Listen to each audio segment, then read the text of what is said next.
Hey, what's up, guys? This is Subsistence Living Alaska. I'm Danny. Troy.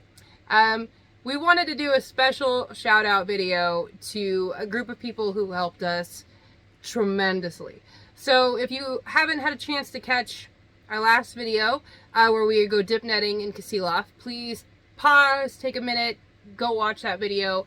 Well worth the watch. Well worth the watch. But I want to talk about something that was really special. So as you guys know who've been watching our videos or know us personally, we have 2 sons. And to say that I'm a helicopter mom, I feel like we'll be putting it lightly. I'm a huge helicopter mom. Huge. And I have a terrible fear of a personal tragedy that happened to in our family of my kids being near water. And so getting them down and getting them near the water when we have to fish is something that I stress out about every year. And unfortunately, it's just kind of part of life. It's something that I have to face, that our family has to face.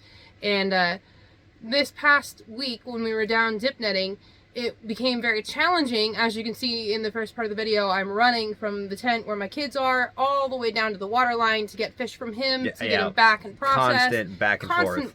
And it was like Baywatch, except for I'm not in shape. And so, not slow-mo. Not slow-mo. It was like a really bad Alaskan, like, great value Baywatch. It was just not good. Anyway, while I'm running, like, one of the days, I think it was our second day there, I got caught by a lady at a table while I was walking my kiddos to the bathroom one morning. And she had kind of some different stuff on her table, like some toothbrushes and some candy.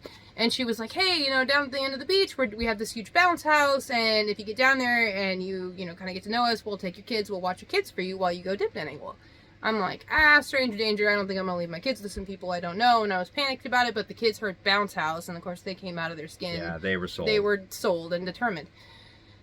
So I really didn't pay much attention to it. I ended up walking down the beach to help Troy with dip netting, and I happened to notice that this bounce house is directly behind, like probably 50 feet up the beach from where we were fishing. Yeah, right in line with us. Right in line with us. Really close. And I'm going to be attaching the videos after I do this little intro, so you'll be able to actually get to see where I was standing in relationship to where this was. So I go down there, I talk to the people. They're actually a missions group. There were some people from Vermont. More specifically, there was a lady there named Amy from Texas who I really kind of got to know, and they were through alaskamissions.org. So if you have a chance and you're interested in that kind of stuff, take a moment, look them up, alaskamissions.org. They were brought up here because it was put on their heart that Alaskans needed a little bit of help with childcare on the beach. Dip netting is a very strenuous, physically intensive type of fishing. It takes a lot. It takes a lot of muscle. It takes a lot of dedication, a lot of hard work. It takes a lot of focus. A lot of focus to be able to get out there, get your net in the water, get your fish, get them up, get them cleaned. And it's very hard to do when you're multitasking, trying to be a parent, especially to kids who are not interested whatsoever in touching fish or having anything to do with fish. These people stepped up.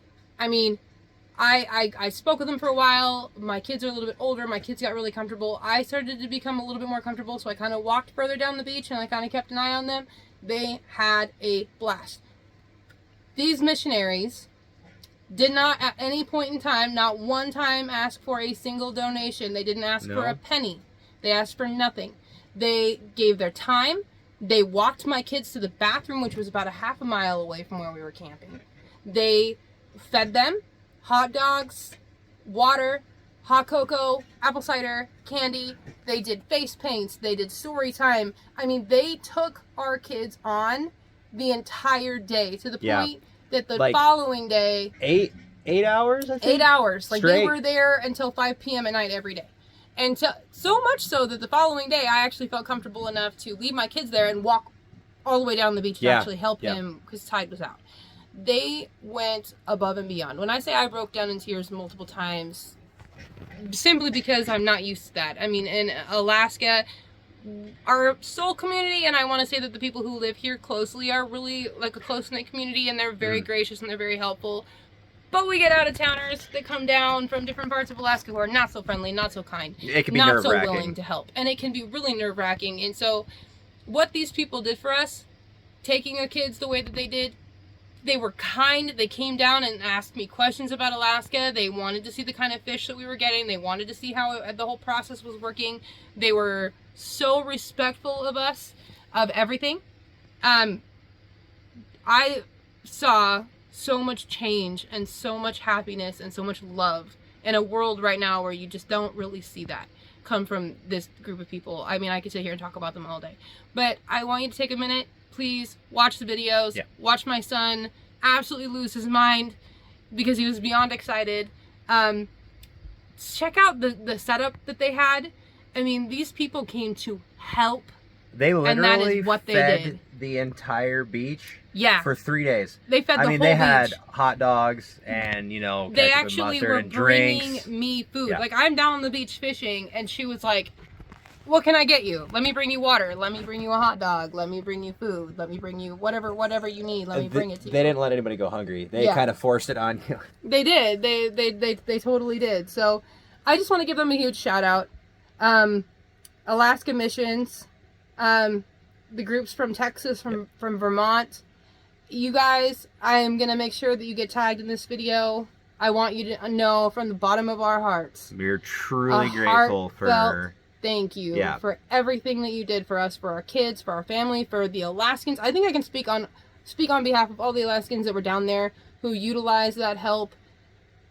That we don't just fish for fun. No. I mean, this is a way of life for us. This is how we put food away for the winter. You guys helped us fill our freezer and feed the family, and that's tremendous. I don't think we would have gotten our limit and been able to do what we did and been able to get prepared for this coming winter had it not been for the kindness and generosity and the fact that you guys so willingly helped without asking for donations, without asking for money, without asking for anything in return, just showing up and helping.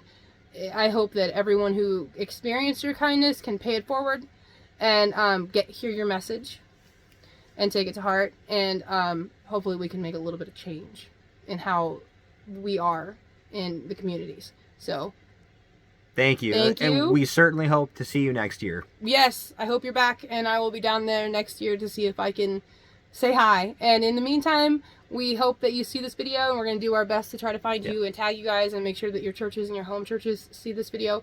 And just a huge thank you from Alaska. We really appreciate you. Thanks.